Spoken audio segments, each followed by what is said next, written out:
آپ کی محبت تقویٰ ہے، ایمان ہے، اور آپ کا بغض کفر ہے اور نفاق ہے۔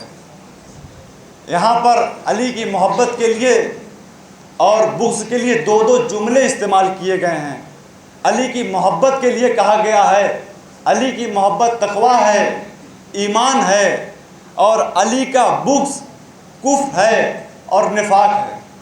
اگر آپ ان جملوں پر غور کریں، ان کے معنی و مفاہیم کو سمجھیں کہ تقویٰ کسے کہتے ہیں اور ایمان کسے کہتے ہیں، کفر کیا ہوتا ہے، نفاق کسے کہتے ہیں، تو آپ سمجھیں گے کہ ایمان اسے کہتے ہیں، یعنی اللہ کی وحدانیت کے اقرار کرنے کو اور ائمہ طاہرین علیہ السلام کی امامت کے اقرار کرنے کو ایمان کہتے ہیں۔ اور تقوی کے معنی ہوتے ہیں چھپنے کے، بچنے کے۔